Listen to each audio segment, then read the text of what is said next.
परमेश्वर का हम धन्यवाद करते हैं सभी मसीह भाई बहनों को जो मसीह की आज का दिन यहोवा ने बनाया है, हम उसमें आनंदित हो। मेरे प्यारो, आइए प्रभु का वचन सुने और अपनी सारी चिंता परेशानियों को प्रभु के हाथ में सौंप दीजिए। क्या जाने प्रभु की दया हो और आप वचन सुनते सुनते बड़े चंगे हो जाएं। तो जो लोग नए हैं कृपया इस चैनल को सब्सक्राइब कर दे।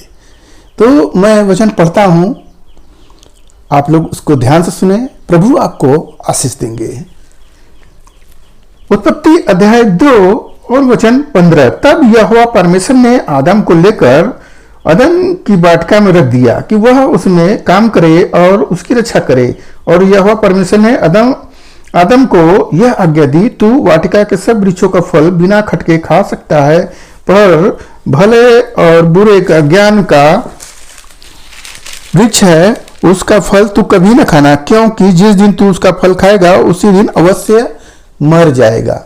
आमीन।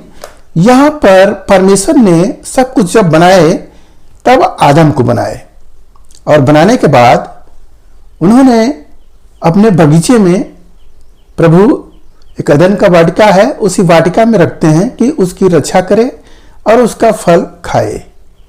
प्रभु ने यह आज्ञा दिए कि उसमें का जो एक भले बुरे का वृक्ष है उसका फल मत खाना, नहीं जिस दिन खाओगे उसी दिन मर जाओगे। तो हम इस वचन से समझते हैं कि आदम परमेश्वर के नियम को उल्लंघन करता है और वह पाप में हो जाता है, क्योंकि परमेश्वर की आज्ञा को तोड़ना ही पाप है।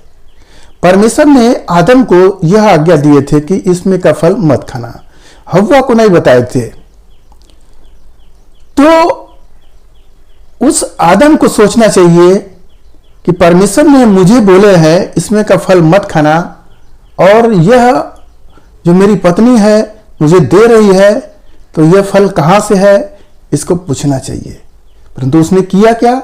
उसने लालच किया, और लालच ही मनुष्य का जीवन का सबसे घातक, समझिए कि यही हमारे जीवन को नष्ट करता है।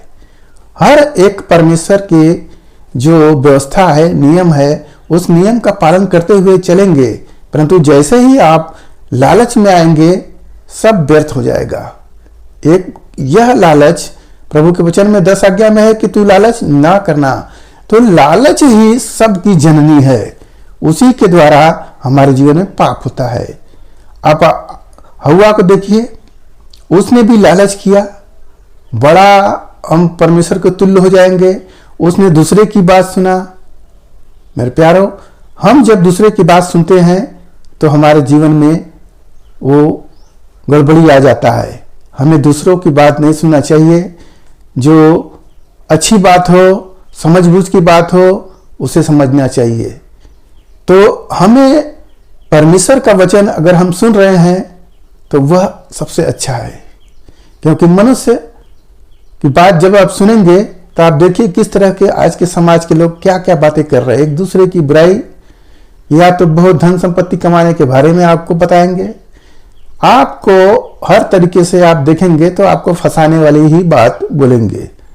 तो हम इस तरह का काम न करें। परमेश्वर की जो आज्ञाएं है कि तू उस पेड़ का फल न खाना जो भले बुरे का है, तो भले बुरे का वृक्ष जो है वह हमारा मन ही है, जो हमें इधर से उधर क्या अच्छा है क्या बुरा है उसी की ओर हम लोग दौड़ते रहते हैं और उसी से हम परेशान भी होते हैं। मेरे प्यारो, आज के इस वचन से आपको पता हो गया कि हमें परमेश्वर के आज्ञाओं पर ध्यान देना है। अगर आज्ञा हम तोड़ते हैं तो दंड हमारे ऊपर आता है। तो हम प्रभु यीशु मसीह में आए हैं तो प्रभु का वचन सुनेंगे और उसी के अनुसार अपने जीवन को बिताएंगे, तभी हमारे जीवन का उद्धार होगा। अन्यथा हम फिर वैसे ही चलते रहें तो ठोकर खा खा कर गिरेंगे और हम परेशान होंगे। मेरे प्यारो, आइए आज के दिन में जो वचन मिला उस पर ध्यान करें। प्रभु आपको आशीष दें। आपके हम प्रार्थना करें। मान परमेश्वर माँ का धन्यवाद करते इसमें सराय आज के दिन प्रभु जो ये वचन मिला, जितने सुने प्रभु ने आशीष मिले, उनके घर परिवार में सुख शांति बनी रहे, सभी लोग भले चंगे रहे। मेरा राजा आज के दिन में प्रभु जो तू लालच ना करना पिता, उसे लालच में प्रभु जी हालेलुया इंसान बिक जा रहा है प्रभु जी, हालेलुया अपने आत्मा को बेच दे रहा है प्रभु, हालेलुया उसे बचाने के लिए प्रभु इस हालेलुया। बचाए पिता परमेश्वर हर एक को, हालेलुया, उनके वचनों के द्वारा पिता आपका दया चाहते हैं। धन्यवाद करते प्रार्थना यीशु मसीह के नाम में, आमीन।